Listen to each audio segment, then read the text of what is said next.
जय श्री कृष्णा। राधे राधे। श्री हरिदास। स्वागत है आप सभी का। आप सभी को अनंत चतुर्दशी की अनंत शुभकामनाएं। आज के इस वीडियो में हम अनंत चतुर्दशी की दो पौराणिक व्रत कथाओं का श्रवण करेंगे। भाद्रपद की शुक्ल पक्ष की चतुर्दशी को अंत न होने वाली षष्ठी के कर्ता निर्गुण ब्रह्म का व्रत किया जाता है, इसलिए इसे अनंत चतुर्दशी कहा जाता है। इस दिन नए सूत का अनंत धारण करके पुराने अनंत का त्याग कर देना चाहिए। इस व्रत का पालन करने के पश्चात ब्राह्मण देव को दान दक्षिणा अवश्य देनी चाहिए।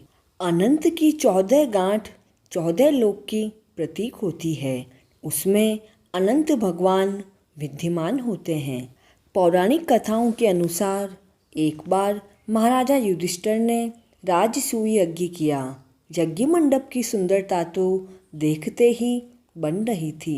यज्ञ मंडप सुंदर व अद्भुत नजर आ रहा था। उस यज्ञ मंडप की यह विशेषता थी कि उसमें जल में थल तथा थल में जल की भ्रांति होती थी। अब उस यज्ञ में दुर्योधन भी आमंत्रित था। वह घूमता हुआ एक तालाब में थल के भ्रम से पानी में गिर पड़ा। उसी समय भीमसेन व द्रौपदी की नज़र दुर्योधन पर पड़ गई।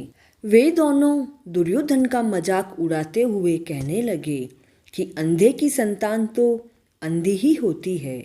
यह सुनते ही दुर्योधन तो क्रोध में आग बबूला हो गया और उसके मन में द्वेष पैदा हो गया।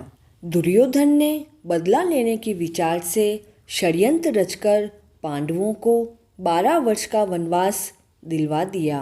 मजाक व ताने के कारण पांडवों को वनवास के दुख झेलने पड़े थे।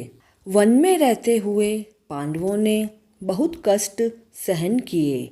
एक दिन वन में युधिष्ठिर ने भगवान श्री कृष्ण से अपने सभी दुखों के बारे में बताया और उन दुखों को दूर करने का उपाय भी पूछा।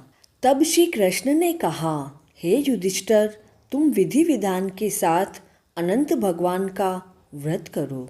इसे करने से तुम्हारे सभी संकट दूर हो जाएंगे और तुम्हारा गया हुआ राज्य भी तुम्हें वापस मिल जाएगा।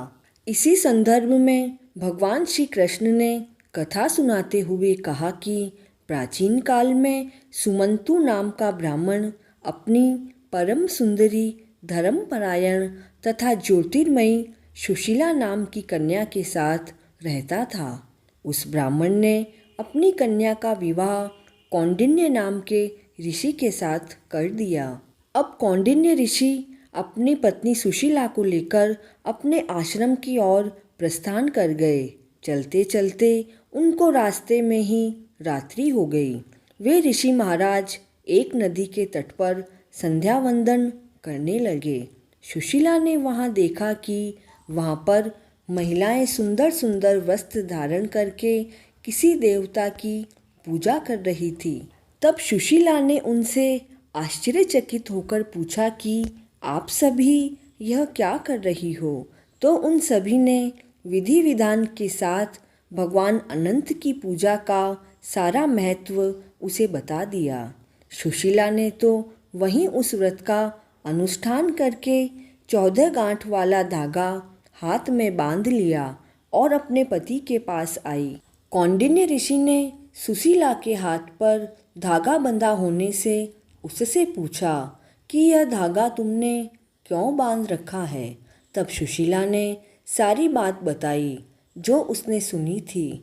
यह सुनकर ऋषिवर प्रसन्न नहीं हुए और क्रोध में आकर वह भगवान अनंत का धागा तोड़कर आग में जला दिया। ऋषि कौंडिन्य ने तो भगवान अनंत देव का अपमान किया था। परिणाम स्वरूप कौंडिन्य मुनि के जीवन में बाधाएं आनी शुरू हो गई और वे बहुत परेशान व दुखी रहने लगे। उनकी जो भी संपत्ति थी वह भी नष्ट हो गई। इस दरिद्रता का कारण पूछने पर सुशीला ने धागा जलाने की बात को दोहरा दिया। यह सुनकर ऋषि कौंडिन्य को बहुत पश्चाताप हुआ और वे भगवान अनंत की प्राप्ति के लिए वन में चले गए। जंगल में भूख प्यास से व्याकुल होकर भटकते भटकते निराश होकर पृथ्वी पर गिर पड़े। तभी भगवान अनंत देव प्रकट हो गए और बोले, हे कौंडिन्य, मेरे तिरस्कार के कारण तू इतना कष्ट भोग रहा है। तुमने पश्चाताप करा, मैं तुमसे प्रसन्न हो गया। ऋषि महाराज, तुम घर जाकर विधि विधान पूर्वक मेरा व्रत करना।